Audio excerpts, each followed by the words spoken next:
Today we are in Park City. I'm demoing the Transition Smuggler. Just finished, I believe, most of the climb up. We're gonna get to the Mid Mountain Trail here in a moment. The climb, here's what I will say. The rear suspension works fantastic. It's like through all the rocky parts, the rear wheel really stuck to the ground, moved nice. It wasn't overly active, nor did I feel like I was on somewhat of a hardtail either. I don't know what the crank length is on this, but the pedal strikes are significant. I don't know if you went to a shorter crank, if that would fix it, but I definitely have more pedal strikes on this than I do on my own bike. I ride a Fazzari LaSalle Peak most of the time in the high setting, and I get fewer. I was looking down to see the camera angle. I think the camera angle could be a bit better. And I keep looking to get my right foot in the right place, and I get off trail immediately. I feel like that could be a bit better.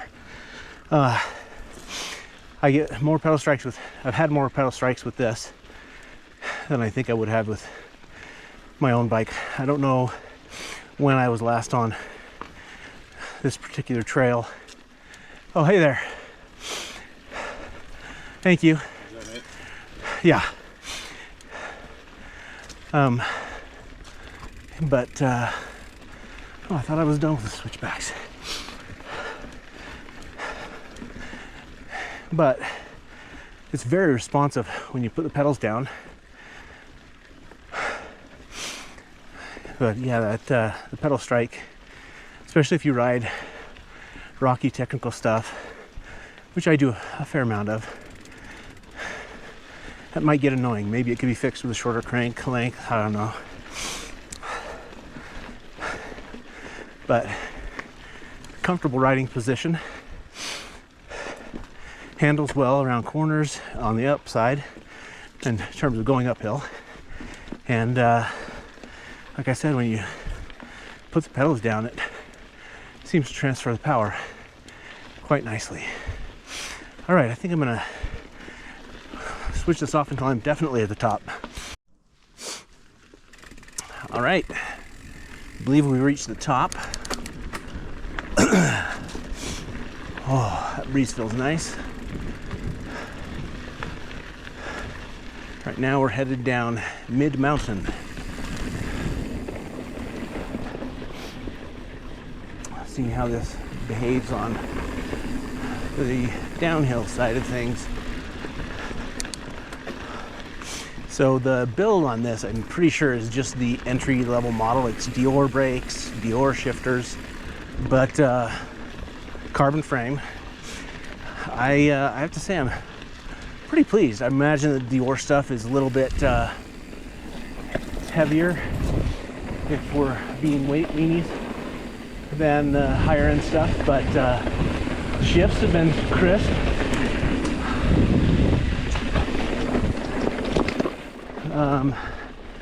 The brakes haven't had to use too much yet, so I don't know.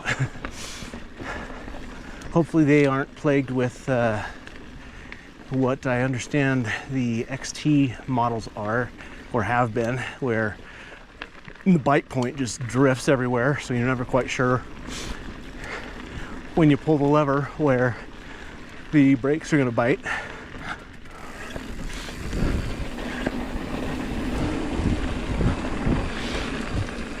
I'm not super pleased by the dropper post that's on this bike, and maybe it needs to be serviced, I don't know, but I went down and let off the lever, but it took a second before it engaged, so the seat came back up a bit again. which nobody wants that. All right.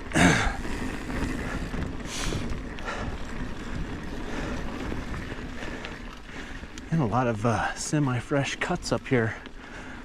Wonder what downed all the trees. Must have been a windstorm that came up through here.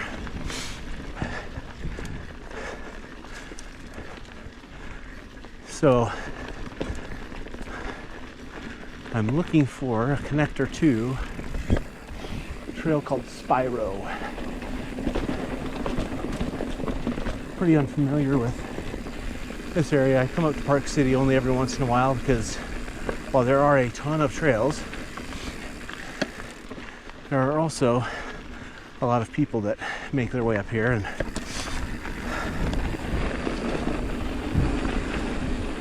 while I do like the community, I don't mind being out by myself.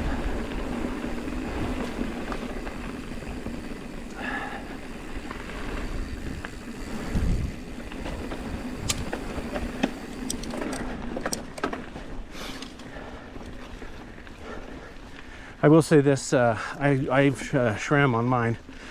This doesn't appear to have the ability to push, and shift twice. It shifts once per click. It doesn't give you the double click. SRAM, I don't know if the XT model does or not, but that's componentry though. I mean, a lot of that can be switched out, some of which, you know, if you're talking suspension and stuff, and well, then it starts to get really expensive. But all right.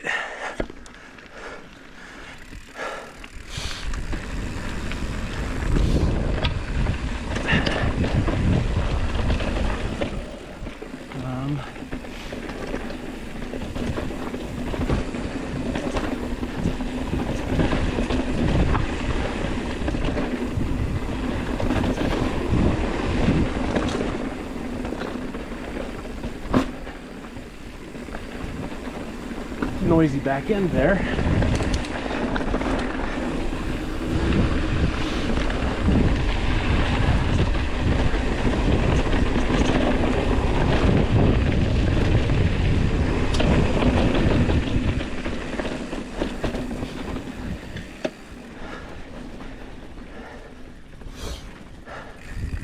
So that wasn't anything too gnarly, but you know, for the bumps that we did have, felt pretty good. This feels very agile. Like I feel like, you know, the bike's going to be very responsive to whatever I try to do with it. And I don't know if that's it. Again, that's how it feels. Maybe it's not at all the truth.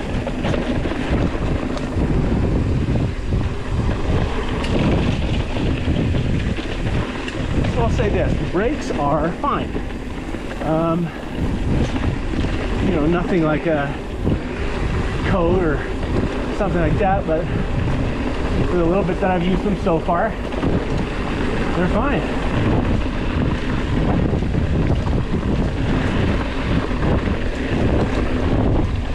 Whew, this is fun. Yeah.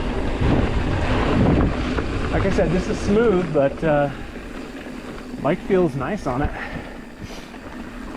One thing I like about this over my Fazari, and I do have the first generation model of a Fazari, is the seat tube is down enough that you can really get that seat down when you hit the dropper post. My Fazari, that first generation, had kind of a high seat tube, so the seat's not out of the way nearly as much as probably most modern bikes, but definitely is the one I'm sitting on now.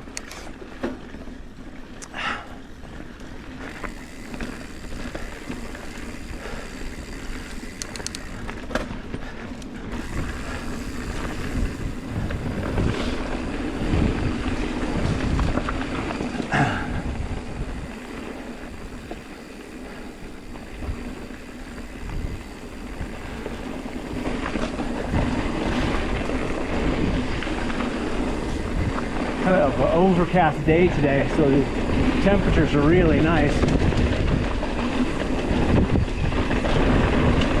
Whew. Oh yeah. Oh, that's fun. Yeah, really responsive. Okay.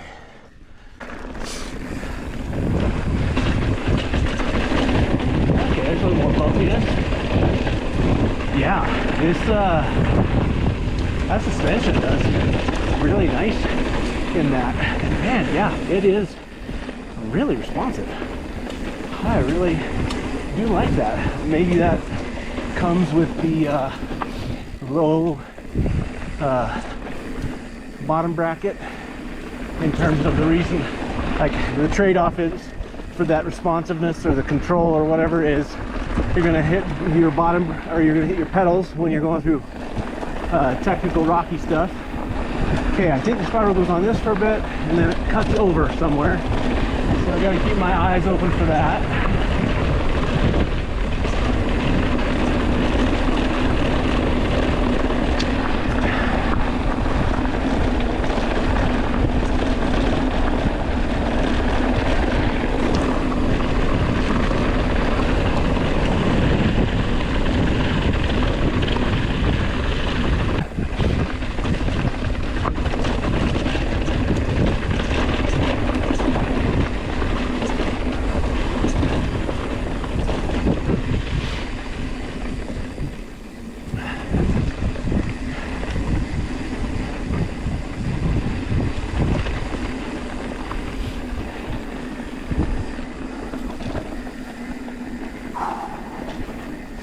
Oh, it's pretty through here.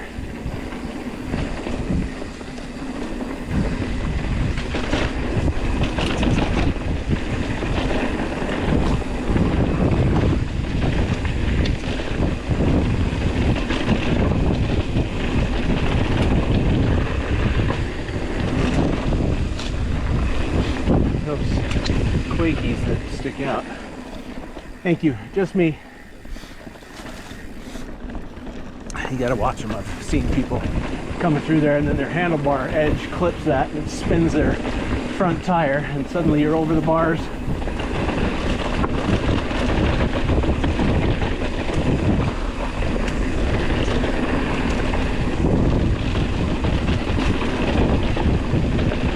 Whew. That's fun through there. It's nice and flowy.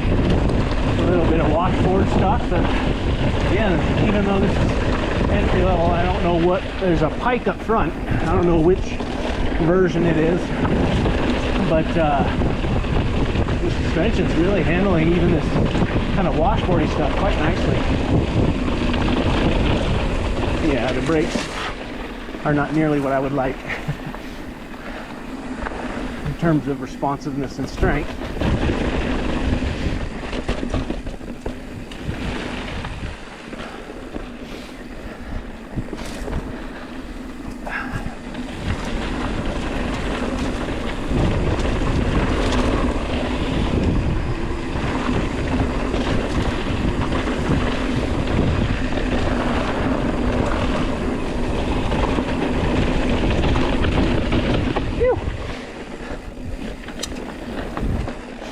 Yeah, I really like the way this feels.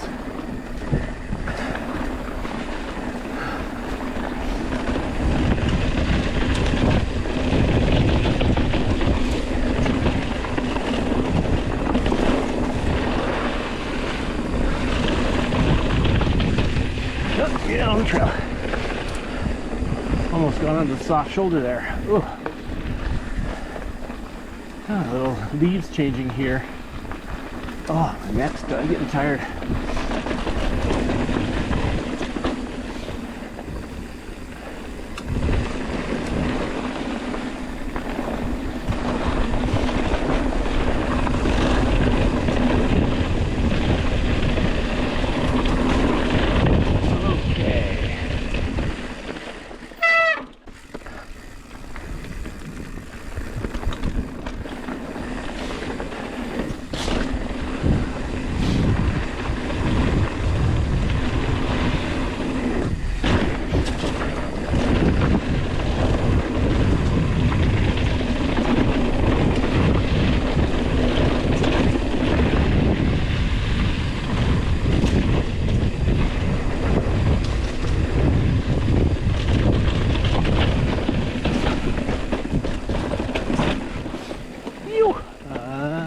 ham, so I don't want that.